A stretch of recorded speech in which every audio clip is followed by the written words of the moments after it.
తెలంగాణ రాష్ట్రంలో ఒక ముఖ్యమైనటువంటి చర్చ నిన్న సెప్టెంబరు 17 తెలంగాణ విమోచన లేదు విలీనమా విద్రోహమా అని చెప్పేసి కొన్ని రాజకీయ పార్టీలు ముఖ్యంగా బీజేపీ తెలంగాణ సాయుధ పోరాటం ఆ రోజు నిజాం రజాకర్లకు వ్యతిరేకంగానే కాదు, ఈ తెలంగాణలో ఉన్నటువంటి అగ్రకుల భూస్వాములు పటేల్ పట్వారీ దేశ్ముఖ్లకు వ్యతిరేకంగా తెలంగాణ సాయుధ పోరాటం ఉమ్మడి కమ్యూనిస్ట్ పార్టీ నాయకత్వంలో ఎవరైతే వృత్తి కులాలైనటువంటి ఉత్పత్తి కులాలు కుమ్మరి, కమ్మరి, చాకలి, మంగలి, పద్మశాలి, గౌడ ఇట్లాంటి ఉత్పత్తి కులాలు, యాదవులు, వడ్డేరులు అంటే వాళ్ళ వృత్తిని ఉచితంగా చేయించి, అట్లాగే ఎస్సీలు మాల, మాదిగ దొరల పొలాల్లో ఉచితంగా పనులు చేయాలి, ఇచ్చింది తీసుకోవాలి అని జరిగినప్పుడు చాకలి ఐలమ్మ తిరుగుబాటుతో మొదలై దొడ్డి కొమరయ్య అమరత్వంతో సాయుధ పోరాటంగా పరిణతి చెంది ఈ దేశంలోనే ప్రపంచంలోనే సువర్ణ అక్షరాలతో లిఖించబడ్డటువంటి తెలంగాణ సాయుధ పోరాటాన్ని ఆ రోజు ఎవరైతే నిజాంకు గులాంగిరి చేసినటువంటి పటేల్ పట్వార్లు ఉన్నారో, దొరలు ఉన్నారో, ఆ దొరల కొడుకులే ఈరోజు కాంగ్రెస్, బీజేపీ, బీఆర్ఎస్లో ఉన్నటువంటి నాయకులు, వాళ్ళ వారసులు.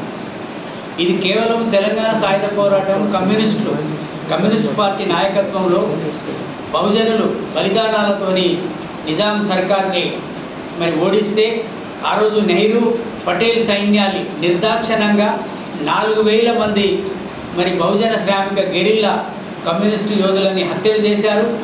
దాదాపు 30,000 మంది మహిళలపై అత్యాచారాలు చేశారు నెహ్రూ సైన్యాల పటేల్ సైన్యాలతో కలిసి. అదేవిధంగా 40,000 మంది రైతాంగ లేదా కార్మిక ఉద్యమాలకు సంబంధించినటువంటి కార్యకర్తల్ని, నాయకుల్ని కాన్సన్ట్రేషన్ కేంద్రాల్లో నిర్బంధించి తీవ్రమైన నిర్బంధాన్ని చేశారు. అట్లాంటి పటేల్ను, అట్లాంటి నిజాంను గవర్నర్గా నియమించారు ఆ రోజు. ఈరోజు బీజేపీ సర్దార్ వల్లభాయ్ పటేల్ గొప్పతనం చెప్తూ ఉన్నారు, ఒకవైపు ఏమో నెహ్రూ గొప్పతనం చెప్తున్న కాంగ్రెస్ కానీ బీజేపీ కానీ. వీరిద్దరు ఆ రోజు నెహ్రూ పటేల్ సైన్యాలు తెలంగాణ ప్రజలని ఊచకోత కోశారు. అట్లాంటిది ఆ దుర్మార్గమైనటువంటి నిజాం రజాకార్ల నాయకుడైనటువంటి నిజాంను ఆయనకి గవర్నర్గా ఇచ్చి ఆయన ఆస్తులు, ఆయనకు సంబంధించిన అన్ని రకాల రక్షణ కల్పించినటువంటి ఆ రోజు పటేల్ కానీ, సర్దార్ వల్లభాయ్ పటేల్ కానీ, నెహ్రూ కానీ వాళ్ళ కాంగ్రెస్కి, బీజేపీకి ఎవరికి అర్హత లేదు. తెలంగాణ సాయుధ పోరాటానికి సంబంధించినటువంటి వారసత్వము కేవలము కమ్యూనిస్ట్ పార్టీ నాయకత్వంలో జరిగింది.